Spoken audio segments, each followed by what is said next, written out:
एक interesting observation है। जब स्कूल के सबसे ब्राइट स्टूडेंट्स करियर चूज़ करते हैं, तो वो डॉक्टर, इंजीनियर, एमबीए, कंसल्टेंट बनना चाहते हैं।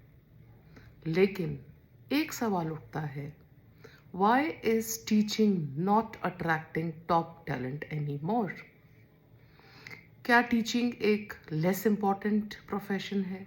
बिल्कुल नहीं। एक्चुअली सच तो ये है कि एजुकेशन सिस्टम का फ्यूचर टीचर्स पर ही डिपेंड करता है। हर सक्सेसफुल प्रोफेशनल के पीछे कहीं ना कहीं एक टीचर होता है। फिर प्रॉब्लम क्या है? सबसे पहला रीज़न है प्रोफेशनल स्टेटस और परसेप्शन। बहुत सारे सोसाइटीज़ में टीचिंग को उतनी प्रेस्टीज नहीं मिलती जितनी मिलनी चाहिए। दूसरा रीज़न है वर्किंग एनवायरनमेंट। कई स्कूल्स में टीचर्स का काफ़ी टाइम क्लरिकल वर्क में निकलता है, रिपोर्ट्स बनाने में, डेटा एंट्री और एडमिनिस्ट्रेटिव टास्क में चला जाता है। टीचिंग से ज़्यादा फोकस पेपर वर्क पर हो जाता है।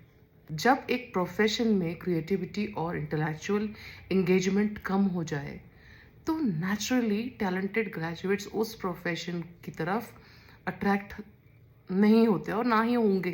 तीसरा इशू है क्लियर ग्रोथ पाथवेज का लैक। अगर एक एम्बिशियस ग्रेजुएट करियर चूज कर रहा है, तो वो ये भी सोचता है कि 10 या 15 साल के बाद उसकी प्रोफेशनल ग्रोथ क्या होगी। टीचिंग में कई सिस्टम्स में ये क्लैरिटी मिसिंग होती है।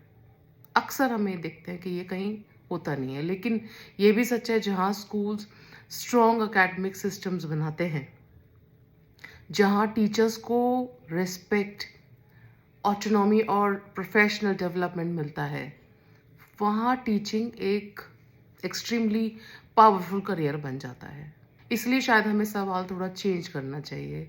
सवाल ये नहीं होना चाहिए कि why aren't talented people becoming teachers. सवाल ये होना चाहिए, are we building school systems where talented people would actually want to become teachers? क्योंकि जब सिस्टम स्ट्रांग होते हैं तो टैलेंट ऑटोमेटिकली अट्रैक्ट होता है, और जब टीचर्स स्ट्रांग होते हैं तभी एजुकेशन सिस्टम स्ट्रांग बनता है। आपका क्या मानना है? टीचिंग को टॉप टैलेंट अट्रैक्ट करने के लिए स्कूल सिस्टम्स में क्या चेंज होना चाहिए? What changes do you think school needs to make attract top talent